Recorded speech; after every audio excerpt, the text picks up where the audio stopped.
Bienvenidos al módulo 3, Bases funcionales de neuroanatomía. Vamos a continuar con la unidad 3, que se va a tratar de los lóbulos cerebrales.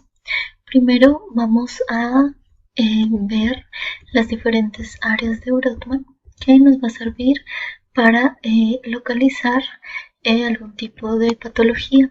Encontramos, van a estar divididas por colores. Vamos a encontrar que esta zona de color lila la vamos a encontrar aquí, va a ser la zona motora.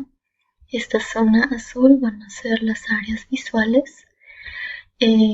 Esta área azul un poco más claro van a ser áreas visotemporales, y así dependiente del color vamos a encontrar las diferentes áreas. Las áreas cognitivas y ejecutivas las vamos a encontrar aquí en una localización frontal.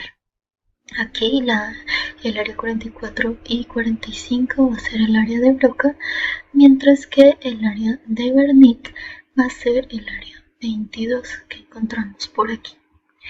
Vamos a comenzar con el lóbulo occipital, el cual lo divide el surco parieto-occipital y el surco calcarino. El surco calcarino se va a encargar de dividir el lóbulo occipital en el giro occipital fusiforme y en el giro lingual, que va a ser este que vamos a ver aquí. Vamos a encontrar que el lóbulo occipital depende de diferentes vías. Estas son las vías más comunes y pues sus diferentes funciones. Vamos a encontrar diferentes lesiones también dependiendo de la vía. Por ejemplo, aquí una lesión en B3 y en B4 va a causar que la persona no perciba diferentes formas, mientras que una lesión únicamente en B4 va a ocasionar que la persona capte el mundo en una escala de grises, es decir, no va a captar los colores.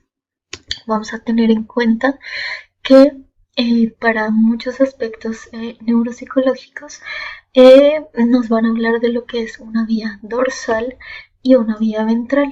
Entonces, para que entendamos a qué se refiere esto, una vía dorsal va a ir del lóbulo occipital y va a trasladarse por el lóbulo parietal hacia el frontal, y se va a tratar de en dónde está el estímulo. Esta vía dorsal se va a encargar de decirnos en dónde está ubicado el estímulo, mientras que la vía ventral va a salir igual del lóbulo occipital y va a tener su camino, por decirlo de alguna forma, por el lóbulo temporal también hacia zonas frontales, y se va a encargar de decirnos qué estímulo es. Entonces, vía dorsal es dónde, mientras que vía ventral va a ser qué. Continuamos con el lóbulo parietal, del cual lo va a separar el surco central o de Rolando del lóbulo frontal y el surco parieto-occipital del lóbulo occipital. También se va a separar del lóbulo temporal por medio del surco del silvio. Vamos a encontrar que el lóbulo parietal también tiene algunas subdivisiones. Vamos a encontrar la zona anterior, que va a estar aquí, o lóbulo parietal superior, y el lóbulo parietal inferior o zona posterior, que va a ser esta que está aquí. Estas dos zonas se van a encargar pues de diferentes funciones, que son las que tenemos aquí. El lóbulo parietal obviamente es el responsable de casi el 80% de lo que es la conducta visoespacial. Alteraciones en este lóbulo van a dar como consecuencia a nivel posterior, es decir, en esta parte a nivel posterior puede ocasionar ataxia motora y síndrome de Wallin. El síndrome de Wallin básicamente es una patología neurológica que se da por daño en esta localización, en la cual la persona va a presentar ataxia óptica y problemas perceptivos, es decir, el sujeto o la persona con esta lesión va a ser incapaz de realizar tareas que requieran de movimientos coordinados, digamos como agarrar algún objeto para una persona con esta lesión, pues va a ser bastante complicado. Mientras que lesiones en el lóbulo parietal anterior, es decir, en esta parte de amarillo que tenemos aquí, podemos encontrar diversas lesiones. Estas son algunas de las más comunes. La asterognosia hace referencia a la imposibilidad de distinguir formas de los objetos por medio del tacto, es decir, le vamos a pedir a la persona que cierre sus ojos y le vamos a poner en sus manos unas llaves, una botella, cualquier objeto, y la persona no va a ser capaz de reconocer este objeto por medio del tacto. Mientras que la asomatognosia se va a dar cuando el sujeto tiene la incapacidad para reconocer, diferenciar e integrar diferentes partes de el esquema corporal. La nosognosia, por su parte, lo van a presentar diferentes pacientes con daño también en diferentes partes del cerebro. Básicamente la nosognosia es cuando el paciente no tiene conciencia de su estado de enfermedad. Entonces lo podemos encontrar muchas veces, digamos, en pacientes con la afasia de Wernicke o diferentes pacientes con demencia.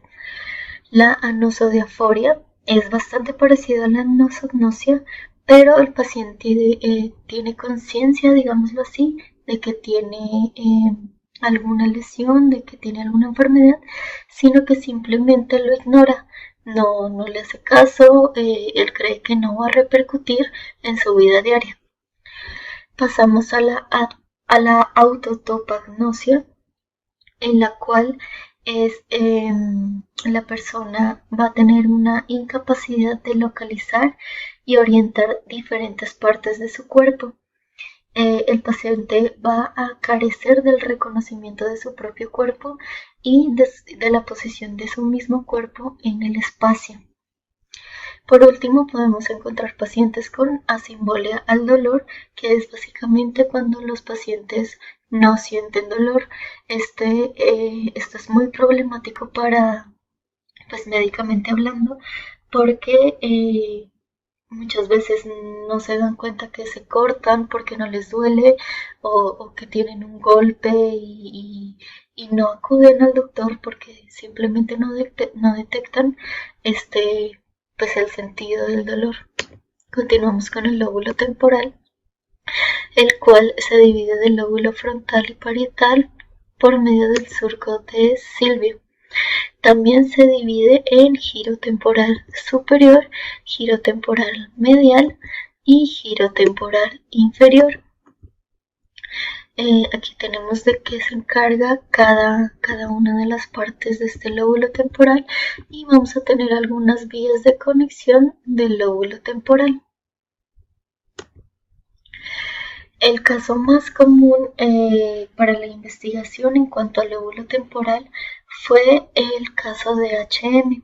Básicamente el caso de HM fue un paciente que a sus 27 años fue sometido a una neurocirugía de tipo experimental, en la cual lo que hicieron fue removerle su hipocampo, pues con el fin de controlar unas crisis epilépticas que él sufría.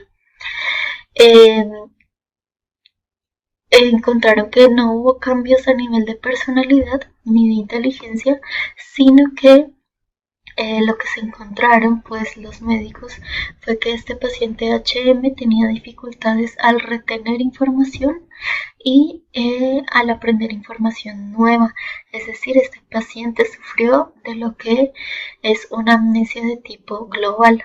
Entonces tenía amnesia tanto anterograda como amnesia retrógrada. Se le dificultaba tanto recordar cosas de su pasado como integrar información nueva. Entonces, este caso obviamente fue muy importante para la ciencia. Por medio de este caso se hicieron muchas subdivisiones de lo que viene a ser la memoria inmediata, a largo plazo, declarativa, no declarativa. Y pues fue un caso básico para el conocimiento y las subdivisiones de la memoria. Después vamos a tener el lóbulo de la ínsula, que está, digamos, escondido dentro de los demás lóbulos. Aquí podemos ver como si abriéramos el cerebro, lo vamos a encontrar de esta forma. Esta parte rosa va a ser el lóbulo anterior y esta parte azul va a ser el lóbulo posterior de la ínsula. Vamos a encontrar algunas funciones de la ínsula posterior y de la ínsula anterior. El lóbulo de la ínsula también nos repercute a nivel de las emociones. Vamos a encontrar que lesiones, afectaciones específicamente en la ínsula van a estar estrechamente relacionadas con diversos trastornos psiquiátricos y neurológicos, tales como la esquizofrenia, el trastorno afectivo bipolar, ansiedad, anorexia, enfermedad de Huntington y Alzheimer. Continuamos con el cerebelo. Tiene diferentes subdivisiones. Esta parte de aquí va a ser el lóbulo anterior y se va a encargar de la ejecución del movimiento. En la parte inferior vamos a encontrar el lóbulo posterior del cerebelo y esta parte se va a encargar de la planeación del movimiento. Por último vamos a encontrar el lóbulo flóculo-nodular, el cual se va a encargar de lo que es el equilibrio y los movimientos oculares. Vamos a ver que hay diferentes síndromes motores cerebelosos, como son estos que tenemos aquí. Y también hay diferentes síndromes vestíbulos cerebelosos, que son más comúnmente encontrados, y el síndrome cognitivo afectivo cerebeloso, que también recibe este nombre. El cerebelo se encarga de diferentes funciones a nivel cerebral y a nivel también neuropsicológico. Modula también la función cognitiva y conductual, recibe información de estímulos, modifica el comportamiento, compara señales de salida y de entrada. También se va a encargar de detectar errores y de modificarlos de acuerdo a experiencias ya aprendidas. Entonces el cerebelo va a ser una estructura muy muy importante también a nivel neuropsicológico. También tenemos la corteza cingulada, es una parte del cerebro muy importante también a nivel neuropsicológico, porque por su localización vamos a ver que tiene conexiones con todos los lóbulos cerebrales. Vamos a encontrar que está el cíngulo, la corteza del cíngulo posterior y la corteza del cíngulo anterior, que va a tener conexiones más a nivel pues de funciones ejecutivas. Y estas son algunas funciones que tiene pues la corteza del cíngulo anterior y posterior. Vamos a hablar ahora de lo que es la lateralización hemisférica. Vamos a encontrar que dependiendo de la función, bien sea visual, auditiva, somatosensorial, etc., el hemisferio izquierdo se va a encargar de algunas cosas, mientras que el hemisferio derecho se va a encargar de otras. Entonces en este cuadro podemos ver esa diferenciación. Pasamos también a un cuadro de resumen de la simetría que podemos encontrar en pacientes con daño cerebral en cuanto a su función también, y las diferentes patologías que se hacen. Sí, depende de si la lesión está en hemisferio izquierdo o si la lesión está en hemisferio derecho. Por último tenemos aquí la comisurotomía y la simetría cerebral, que es básicamente cuando se extrae el cuerpo calloso, que es el que une a ambos hemisferios. Estos son las diferentes patologías que podemos encontrar y este síndrome, que es muy común encontrarlo. Espero que esta unidad haya sido de su agrado y estas son algunas de las referencias que van a encontrar.